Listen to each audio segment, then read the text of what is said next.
இந்த முத்தம் அப்படிங்கிறது சிவாவை ரொம்ப டிஸ்டர்ப் பண்ணிடுது. சிம்மாவோட ஃபர்ஸ்ட் கேஸ் இது. சிவாவுக்கு நம்ம என்னடா பண்ணிட்டோம், என்ன பண்றது அப்படிங்கிற மாதிரி இருக்கு. வாங்கி கேட்கறதுக்கு சிவாவும் பதில் சொல்றதுல சிவாவும் வாங்கி கிட்ட எதுவும் சொல்லாம அவர் பாட்டுக்கு ரூமுக்கு வந்துருவாரு. அதுக்கப்புறம் இப்ப கொரியாக்கு வந்துட்டாங்க எல்லாருமே. வாங்கியோட அப்பாவும் வந்துட்டாங்க, சாயும் வந்துட்டாங்க. சாய் வந்து வேற ஒரு ஹோட்டல்ல தங்கிட்டு இருப்பாரு. வாங்கியோட அப்பா தன்னோட அஸ்வின் கிட்ட சில விஷயங்களை விசாரிக்க சொல்லியிருப்பாங்க. இவர் ஏதோ 2 குழந்தைங்க பேர் சொல்லுவாரு. யாரு? சாய். ஆண் குழந்தையோட பேரு, ஒரு பெண் குழந்தையோட பேரு. அது என்ன எதுன்னு விசாரிச்சு அப்படிங்கிறப்ப நான் தரவா விசாரிச்சுட்டேன். ஆக்சுவலா அந்த வீடு நெருப்பிடிச்சப்போ எவனோ ஒருத்தாங்கிறது குழந்தைய வந்துட்டு காப்பாத்தி எடுத்துட்டு போயிருக்கான். அது ஆண் குழந்தையா பெண் குழந்தையான்னு தெரியல. இன்னொன்னு, அந்த மோரியம் இன்ஸ்டோட பிரின்சிபால் கிட்ட ஒரு குழந்தை வளர்ந்துட்டு இருக்கு. அதுக்கு அவருதான் அப்பான்னு சொல்றாரு. அந்த குழந்தைய அப்பான்னு தான் கூப்பிடுது. இதுமே கன்ஃபார்மான நியூஸ் கிடையாது. மேபி அந்த குழந்தை கூட சாயோட பொண்ணா இருக்கிறதுக்கு வாய்ப்பு இருக்கு அப்படின்னு சொல்றாங்க. பட் எதுவுமே இன்னும் உறுதி ஆகல. அதனால எல்லாத்தையும் கேட்டுட்டு இருக்கிற வாங்கியோட அப்பாவும் யோசிச்சுட்டே இருக்கிற. இந்த பக்கம் கிளாஸுக்கு சிமா வரல. என்ன ஏதுன்னு சொல்லிட்டு கேட்கறதுக்கு வருஷம் இருந்துட்டு, இல்ல அவன் ரொம்ப லேட்டா தான் வந்தான், அதனால என்ன தூங்கிட்டு இருக்கா அப்படின்னு சொல்லிட்டாங்க. வராததுக்கு காரணம் என்ன அப்படிங்கறது நம்ம சிவோக்கு நல்லா தெரியும். பாக்கலான்னு வந்து டோரை தட்டினா ஓடி போய் ஒளிஞ்சுக்கிறாங்க, பயப்படுறாங்க. கொஞ்ச நேரம் சிவா டோரை தட்டி இருந்துட்டு அங்கிருந்து போயிடுவாங்க. நான் ஏன் இப்படி ரொம்ப அன்கம்ஃபர்டபுளா இருக்கு. அதோட ஃபர்ஸ்ட் கிஸ் இல்ல அப்படின்னு சொல்லிட்டு அந்த கிஸ் பத்தி யோசிக்கிறப்ப சந்தோஷமாவும் இருக்கு, ஒரு மாதிரி பதட்டமாவும் இருக்கு. சரி நம்ம மூஞ்சிதான் பார்த்து பேச மாட்டேன்றாங்க அப்படின்னு சொல்லிட்டு மெசேஜ் அனுப்புறாங்க. சிவோ கரெக்டா சாப்பாடு எல்லாம் ஸ்கிப் பண்ணாத அப்படின்னு சொல்லிட்டு மெசேஜ் அனுப்புறாங்க. அதை பார்த்து எனக்கு சிரிப்பு தான் வருது. இப்படி சிவோவும் சரி சிமாவும் சரி கொஞ்சம் வியர்டா நடந்துக்கிறாங்க இல்லையா. அதை சாப்பிடுற சமயத்துல வாங்கி கிட்ட வருஷா கேட்க, வாங்கி சாப்பாடு எடுத்த வாயில வச்சுட்டு பேசாம சாப்பிடு அப்படின்னு சொல்லிடுறாங்க. ஸ்டூடெண்ட்ஸ் எல்லாம் சியோலுக்கு டூர் போறதுல ரொம்ப சந்தோஷமாயிட்டாங்க. அட்லீஸ்ட் அப்ப வந்து ஸ்கூலை விட்டு வெளியே போறோமே அப்படின்னு சொல்லிட்டு. இந்த பக்கம் ஜாய் கொரியாக்கு வந்ததும் லூனாவை கூப்பிட்டுட்டு லூனா கிட்ட கேட்டு இந்த மாதிரி பெரியவர் எங்க இருக்காருன்னு கேட்டு பாக்க பெரியவருக்கு நல்லா வயசாயிடுச்சு, வீல் சேர்ல இருக்காரு. அங்க வந்தது நிறைய விஷயம் வந்து ஜாய்க்கு ஞாபகம் வருது. ஒரு வாட்டி இந்த மோரியம் இன்ஸ்டியூட்டை சேர்ந்து நிறைய போர்ட் ஆஃப் மெம்பர்ஸ் எல்லாம் சேர்ந்து மீட்டிங் போட்டப்போ பெரியவர் வந்துட்டு சொல்லியிருப்பாரு, அடுத்த வருஷத்தை தேர்ந்தெடுத்துட்டு அவங்க கிட்ட சிந்தாமணி கொடுக்க போறேன்னு சொல்லிட்டு. அப்போ ஒரு போர்ட் ஆஃப் மெம்பர், நீங்க அப்படி பண்ணணும், நீங்க யாரு வாரிசை தேர்ந்தெடுத்தாலும் அது நாங்க எல்லாரும் ஒத்துக்கணும், அதுக்கு பதிலாக அந்த சிந்தாமணியை வந்து ரீச் பண்றதுக்கான கீய 3 டிவைட் பண்ணி அந்த 3 பேர்கிட்ட கொடுத்து பாதுகாக்கலாம் அப்படின்னு சொல்லியிருப்பாங்க. இந்த மீட்டிங்ல சாயும் இருந்திருப்பாங்க, இப்ப பிரின்சிபாலா இருக்கிறவரும் இருந்திருப்பாங்க. ஆனா பெரியவருக்கு நம்ம சாய் மேலதான் நம்பிக்கை ஜாஸ்தி. அவர்கிட்ட எல்லா பொறுப்பையும் கொடுக்கணும், தன்னோட அடுத்த வாரிசு அவர் தான் இருக்கணும் அப்படின்னு சொல்லிட்டு மனசுல நினைச்சிருப்பாரு. இப்படி அதை எல்லாத்தையும் நினைச்சிட்டு பெரியவரை பார்த்து பெரியவர் கையை பிடிச்சு ஃபீல் பண்ணி பேசிட்டு அதுக்கப்புறமாக சாய் அங்கிருந்து கிளம்பிடுவாரு. லூனா தான் சாய்க்கு அசிஸ்டன்டாவும் இருக்கா, டிரைவராவும் இருக்கா. இந்த பக்கம் ஸ்கூலுக்குள்ள இருக்கிற பிரின்சிபால தான் காட்டுறாங்க. இவர்கிட்டயும் ஒரு பாக்ஸ் இருக்கு. ஏற்கனவே வம்சியோட அப்பா கிட்ட ஒரு பாக்ஸ் இருக்குன்னு பார்த்தோம் இல்லைங்களா, அதுவும் ஒரு கீ தான் நினைக்கிறேன். இவர்கிட்டயும் ஒரு சிம்பிள் இருக்கு, இதுவும் கீ தான் நினைக்கிறேன். இவரும் யோசிச்சு பாக்குறாங்க. அந்த மீட்டிங்ல பெரியவரோட முகத்தை பிரின்சிபால் பாத்திருப்பாரு. இவர் நம்மள நம்புவார், நம்மள பாப்பாருன்னு சொல்லிட்டு. ஆனா பிரின்சிபாலோட பார்வை சாய் மேலதான் இருந்திருக்கும். சோ பிரின்சிபால் தர நம்பல, சாய் தான் நம்புறாங்க அப்படிங்கிறது அப்பவே பிரின்சிபாலுக்கு பிடிச்சிருக்காது. ஆரம்பத்துல எல்லாரும் சியோல் போகிறதுல சந்தோஷமா இருந்திருப்பாங்க, ஈவன் நம்மளோட சிமாவும் தான். ஆனா கடைசியில சிமாக்கு பார்ட் டைம் ஜாப் இருக்கு, அண்ட் தென் அப்பாவை பாத்துக்கணும். வெளியே போய் 3 நாள் தாங்கினா அப்பா என்ன ஏதுன்னு கேட்பாரு. ஏன்னா சிமா ஸ்கூல்ல நைட்டு வரைக்கும் ட்ரைனிங் எடுத்துப்பா. நைட்டு கிளம்பி போயிட்டு பார்ட் டைம் ஜாப் முடிச்சுட்டு வீட்டுக்கு போயிடுவா. காலையில வீட்டுல இருந்தா கிளம்பி ஸ்கூலுக்கு வருவா. அப்பாக்கு சந்தேகம் வந்துடக்கூடாது அப்படிங்கிறதுக்காக நான் சியோலுக்கு வரலன்னு சொல்ல, இதை வந்து வாங்கிக்க பிடிக்கல. இவ்வளவு எப்படியாவது சியோல் வர வைக்கணும்.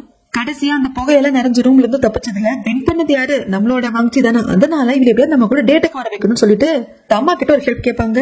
அதன் வகையில வாங்கியோட அம்மா ஆண்டியை கூப்பிட்டு, எனக்கு இந்த டிக்கெட் கிடைச்சது, ஒரு பெரிய போட்ல இப்படி சுத்தி பார்த்துட்டு வர்றதுக்கான ஒரு டிக்கெட் என்கிட்ட இருக்கு, நீயும் அவரும் போயிட்டு வாங்களே சிமாவோட அப்பா அப்படின்னு சொல்லிட்டு கொடுக்க இவங்க ரொம்ப ரொம்ப சந்தோஷமா வாங்கிட்டு வருவாங்க. இந்த பக்கம் ஸ்கூல்ல தான் காட்டுறாங்க. வாங்கிக்கு தூக்கமே வரல, ஏன்னா ரொம்ப கஷ்டமா இருக்கு. நான் என்னோட லைஃப்ல ஒரு ஃப்ரெண்ட மேக் பண்ணிருக்கேன் அப்படின்னா அது சிவோ தான். நான் மரணத்திலிருந்து காப்பாத்திருக்கான். இந்த மலைக்கு போயிட்டு இந்த மார்க் எடுத்துட்டு நான் வர முடியல அப்படிங்கிறப்போ இவனும் அதை பண்ணாம திரும்பி வந்திருக்கான் அப்படின்னு சொல்லிட்டு அது எல்லாமே ஞாபகம் வருது. அட் த சேம் டைம் சும்மா சிவோ கிட்ட ரொம்ப நெருக்கமா பேசுறதும் பிடிக்கல.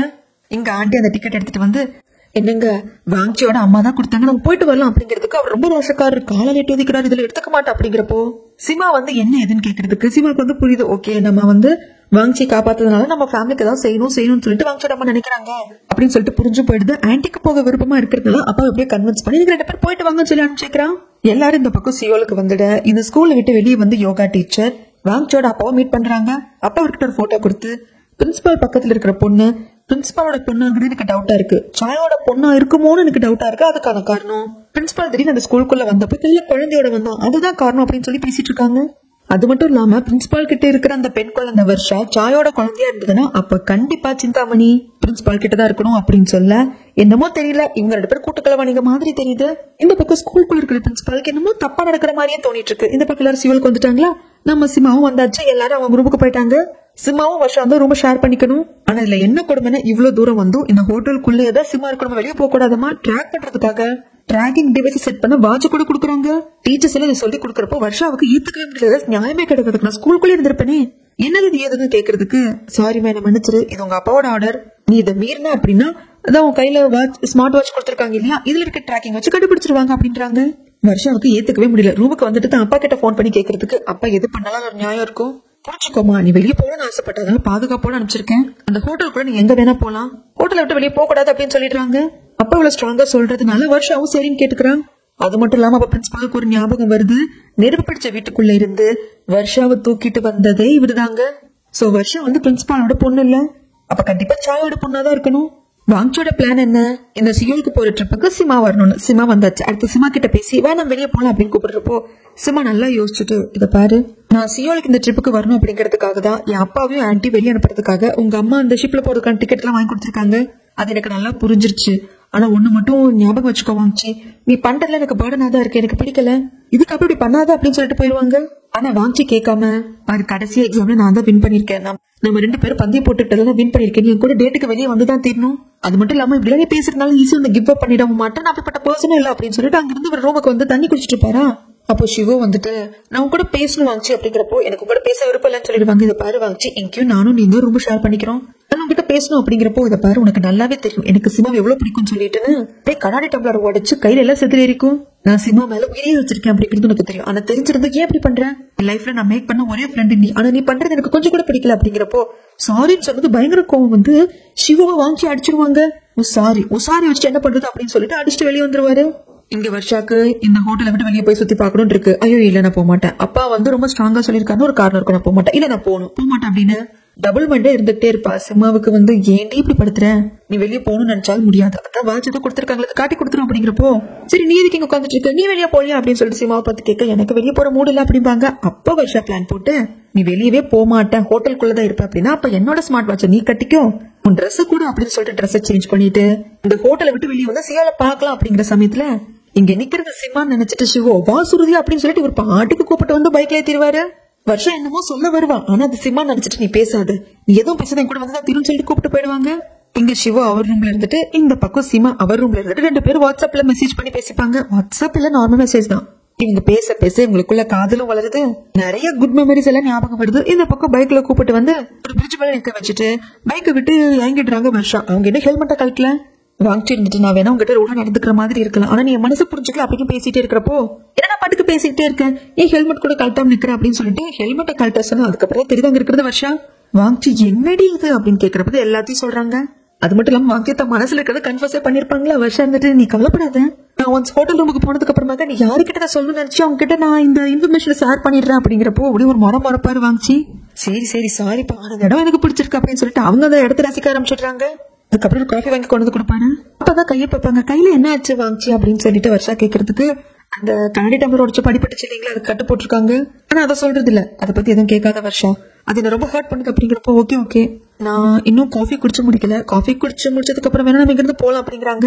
வாங்கிச்சதுக்கு சரின்னு சொல்லிடுறாங்க. பட் ரொம்ப குளிர்ந்து வருஷா கதவிக்கு புரியுது, அதனால கோட்டை கட்டி போத்தி விடுறாங்க. வருஷாக்கு இதெல்லாம் ரொம்ப பிடிச்சு போயிடுது. வாங்கி மேல அவங்களுக்கு ஒரு இன்ட்ரெஸ்ட் வருது, ஆனா வாங்கிக்கு தான் அது புரியல. இந்த பக்கம் சிவா கூட்டிருப்பாங்க, வெளியே வா சிமானவா பேசலாம் அப்படின்னு சொல்லிட்டு வெளியே வந்ததுக்கு அப்புறமா தான் தெரிய வரும், இதை பாரு நம்ம ஹோட்டலை விட்டு வெளியே போக முடியாது, எங்கிட்ட ஸ்மார்ட் வாட்ச் இருக்கு, இது ஆக்சுவலா வருஷாக்கு தான் கொடுத்தாங்க, அவன் வெளியே போனதுக்காக எங்கிட்ட கொடுத்துட்டா வெளியே போன மாட்டேப்பா அப்படிங்கிறப்ப, சரி நம்ம ஹோட்டலுக்குள்ளே இருக்கலாம், ஜஸ்ட் பேசிட்டு இருக்கலாம் அப்படின்னு சொல்லிட்டு ரெஸ்டாரண்ட்ல உட்காந்து பேசலாம்னு சொல்லிட்டு வராங்க. இந்த பக்கம் லேடி டீச்சரும் வெறும் டீச்சரும் பிரேக்கப் பண்ணிட்டாங்க இல்லையா, அதனால இப்போ லேடி டீச்சருக்கு டேனியல் டீச்சரை பிடிச்சிருக்கா என்னன்னு தெரியல, 2 பேரும் சேர்ந்து மூவிக்கு போலாம் அப்படின்னு சொல்லிட்டு வெளியே வர எதிர்ச்சியா சாமும் வந்துருவாங்க. அந்த டீச்சர் பாத்துருவாங்க, நாங்களும் மூவிக்கு போலாம் இருந்தவாங்க, 4 பேர் சேர்ந்து போலாம் அப்படின்னு சொல்லிட்டு லிப்ட்ல போயிட்டு இருக்கப்போ திடீர்னு லிப்ட் ஒரு இடத்துல ஸ்டன் ஆகி அப்படியே நின்னுடும். லிப்டுக்குள்ள இருக்கிற இன்டர்காம் வழியா அவ செக்யூரிட்டி டிபார்ட்மெண்ட்டை கான்டாக்ட் பண்ணி கேட்டா, சார் என்ன பிரச்சனை தெரியல பாத்துட்டு இருக்கோம், பிரச்சனைக்கு நாங்க வருந்துறோம் சார், கொஞ்சம் நேரம் வெயிட் பண்ணுங்க அப்படின்னு சொல்லிடுவாங்க. ஆனா இந்த லிப்ட் நின்னது அப்படிங்கிறது வேணும்னு பண்ணப்பட்டது. ஆம்ச்சியோட அப்பாவோட அசிஸ்டன்ட் இருக்காங்க இல்லையா, அவங்க செக்யூரிட்டி கிட்ட சொல்லி லிப்ட் நிறுத்த சொல்லிருப்பாங்க. இங்க இந்த ஹோட்டலுக்குள்ளே இருக்கிற ரெஸ்டாரண்ட்ல சிம்மாவும் சிவாவும் பேசிட்டு இருக்கிற சமயத்துல இவர் அகைன் சாரின்னு கேட்பாரு. புரிஞ்சது அன்னைக்கு நீ சாரி கேட்டே இல்லையா, சச்சா அந்த கிஸ் பண்ணதான் நான் பெருசா எடுத்துக்கலாம் அப்படின்னு சொல்லிட்டு சிவா சொல்றப்போ, இல்ல நான் சாரி கேட்டதுக்கு சாரி கேட்கறேன் அப்படின்றது உங்களுக்கு போறையா போயிடும், புரியல அப்படிங்கிறப்போ, இல்ல நான் உனக்கு கிஸ் பண்ணேன் திடீர்னு சாரி நான் மீன் பண்ணி பண்ணல அப்படின்னு சொல்லிட்டேன், அதுக்கு நான் சாரி கேட்கறேன், நான் மீன் பண்ணி தான் பண்ணேன், எனக்கு ஒண்ணு பிடிச்சிருக்கு பிடிச்சு போய் தான் கிஸ் பண்ண அப்படின்னு சொல்லிடுவாங்க.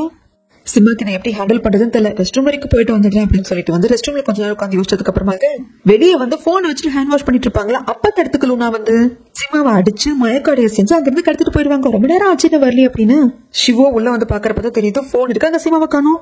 உடனே என்ன பண்றது ஏது பண்றதுன்னு தெரியாம இங்க இருந்து வாங்சிக்கு கால் பண்ண, வாங்சி என்னடா ஆச்சு சிமாக்கு அப்படின்னு சொல்லி கேட்க, இல்ல அவன் எங்க போயிருக்க மாட்டான், இங்கதான் எங்க இருப்பா, நான் பாத்துக்கிறேன் அப்படின்னு சொல்றாங்க. ஆனா அங்க இருப்பு கொள்ளாம 2 பேரும் அங்கிருந்து கிளம்பி வராங்க.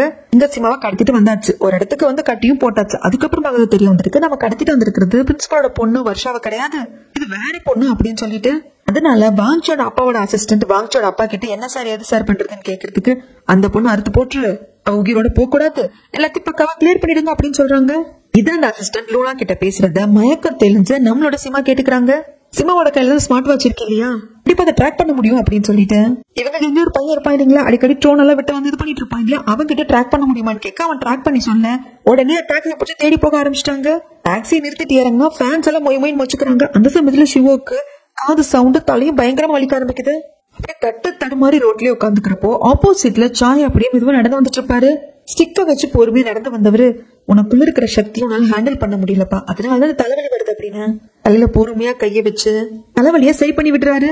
உனக்குள்ள இருக்கிற எனர்ஜியை நீ ஹேண்டில் பண்ண தெரிஞ்சுக்கணும், அது மட்டும் இல்லாம உனக்குள்ள இருக்கிற டிராமாவையும் நீ ஓவர் கம் பண்ணி வர தெரிஞ்சிருக்கணும், இல்லன்னா இப்படிதான் ஆகும், தலையால அந்த பவரை தாங்க முடியாது. அப்படிங்கிற சமயத்துல நீங்க மூரியம் இன்ஸ்டிடியூட்ல மெம்பரா இருக்கீங்க அப்படின்னு கேட்க, மூரியம் இன்ஸ்டிடியூட் ஏன் அப்படி கேக்குறேன், நீ அங்க படிச்சுட்டு இருக்க ஸ்டூடெண்டான்னு கேக்குறப்போ ஆமான்னு சொல்ற சமயத்துல மேற்கொண்டு ஏதாவது கேட்க வருவாரு நம்மளோட சிவா. அப்போ வர்ஷா கிட்ட இருந்து கால் வரும், அட்டன் பண்ணி என்ன எதுன்னு கேட்கறதுக்கு நாங்க வந்துட்டோம் சிவா, நீ எங்க இருக்க அப்படிங்கிறப்ப நானும் வந்துட்டு அப்படின்னு சொல்லிட்டு திரும்பி பார்த்தேன். இப்ப அங்க சாய் இல்ல. இங்க கரெக்டா எந்த பில்டிங்ல நம்மளோட சிமாவை கடத்தி வச்சிருக்காங்க அப்படிங்கறத கையில இருக்கிற வாட்ச் மூலியமா ட்ராக் பண்ணி கண்டுபிடிச்சாச்சு. அங்க வர்றதுக்கும் லூனாவும் அசிஸ்டன்ட் போறதுக்கும் சரியா இருக்கு. அங்க இருக்கிற மத்தவங்க கிட்ட வேலையை பொறுப்பு கொடுத்துட்டு போயிருப்பாங்க, அந்த பொண்ணை கொண்டு போட்டுடுங்க அப்படின்னு சொல்லிட்டு. ஆனா அந்த இடத்துக்கு வந்து சிமாவை காப்பாத்துறதுக்காக வாங்கி ஃபைட் பண்ணிட்டு இருக்கிறப்போ அதுல ஒருத்தர் சிமாவை அங்கிருந்து கூப்பிட்டு போயிடுவான். வேற ஒரு இடத்துக்கு கூப்பிட்டு போய் இந்த பொண்ணை கொண்டுக்கலாம் அப்படின்னு சொல்லிட்டு இவன் சண்டை போட்டு இருப்பானா வாங்கி. அப்போ வந்து வருஷம் வந்துட்டு நல்லா ஹெல்ப் பண்ணட்டுமா அப்படிங்கிற மாதிரி தாங்கி பிடிக்க வர, நீ என்ன பாக்காத சிமாவை பாரு, சிமாவை கூப்பிட்டு போறான் அப்படிங்கிறப்போ 2 பேர் வருவாங்க. பின்னாடி வந்து சிவம் ஜாயின் பண்ணிப்பாரு. அப்ப வருஷம் சிவாவை பார்த்து நீ சிமாவை காப்பாத்து அப்படின்னு சொல்லிட்டு வாங்கிச்சிய வந்து பாத்துக்கணும் அப்படிங்கிறதுக்காக இங்கேயே வருஷம் இருந்துருவாங்க.